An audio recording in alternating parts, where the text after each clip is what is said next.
Nobel prize के बारे में कौन नहीं जानता।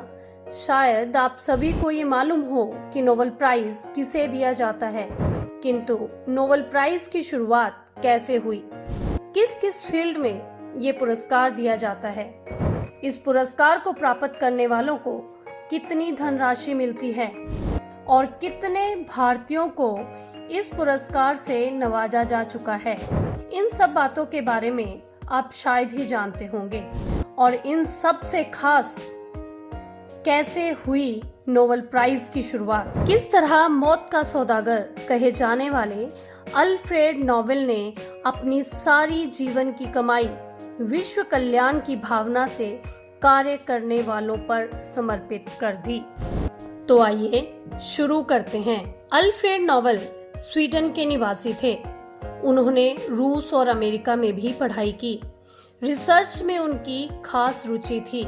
अपने पूरे जीवन काल में अल्फ्रेड ने 355 रिसर्च पेटेंट करवा ली थी, जिनमें से एक काफी महत्वपूर्ण खोज डायनामाइट की थी। डायनामाइट की खोज उन्होंने विकास के प्रोजेक्ट के काम को आसान बनाने के लिए की थी। जो काम छोटी बड़ी मशीनें महीनों में करती थी, उसे डायनामाइट के जरिए बेहद कम समय में अंजाम दिया जा सकता था।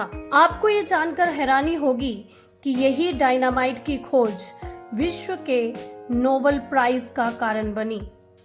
आप भी सोच रहे होंगे कि नोबेल प्राइज और डायनामाइट, इन दोनों में क्या संबंध?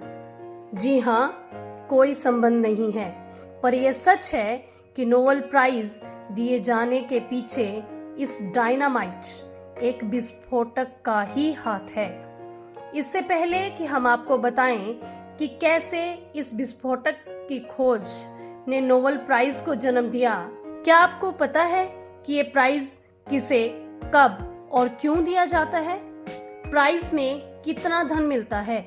नोबेल पुरस्कार दुनिया का सबसे प्रतिष्ठित पुरस्कार है, जो अल्फ्रेड नोबेल की वसीयत के अनुसार फिजिक्स, केमिस्ट्री, मेडिसिन, लिटरेचर और पीस के क्षेत्र में महत्वपूर्ण योगदान के लिए दिया जाता है।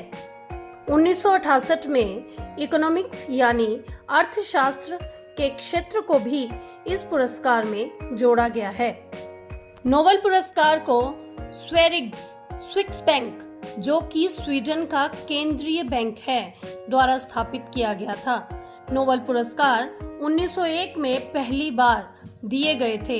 ये अल्फ्रेड नोबेल की मृत्यु की 5वीं वर्षगांठ थी। इस पुरस्कार को पाने वालों को एक स्वर्ण पदक, एक डिप्लोमा व 8 करोड़ रुपए से अधिक की धनराशि दी जाती है।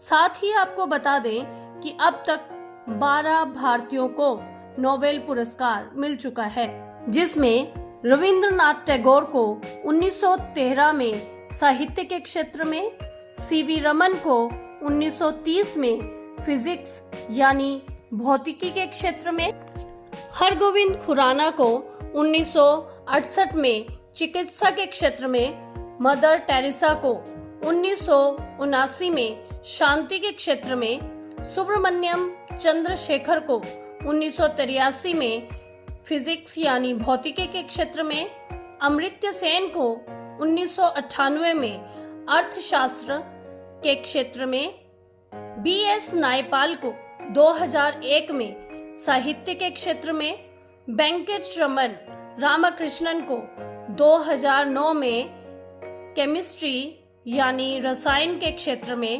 कैलाश सत्यार्थी को 2014 में शांति के लिए और अभिजीत बनर्जी को 2019 में अर्थशास्त्र के लिए नोबेल प्राइज दिया जा चुका है। और अब आपको ये बताते हैं कि ऐसा क्या हुआ कि डायनामाइट जैसे घातक विस्फोट की खोज करने वाले अल्फ्रेड नोबेल ने अपनी वसीयत में अपनी सारी संपत्ति नोबेल पुरस्कार प्राप्त करने वालों के नाम कर दी। 1888 में डायनामाइट के एक कारखाने में विस्फोट के कारण वहां पर मौजूद सभी कर्मचारियों की मृत्यु हो गई, जिसमें अल्फ्रेड नोबेल के भाई लुडविग भी मौजूद थे। एक फ्रांसीसी अखबार ने अल्फ्रेड नोबेल को मौत का सौदागर तक कह दिया। डायनामाइट के घातक परिणाम तथा भाई की मृत्यु का पश्चाताप ही वह कारण है जिसके लिए उन्होंने अपनी सारी संपत्ति समाज कल्याण की भावना पर न्यौछावर कर दी। और अब ये नोबेल प्राइज हर साल विश्व कल्याण के पथ पर चलने वालों को प्रोत्साहित करने के लिए दिया जाता है।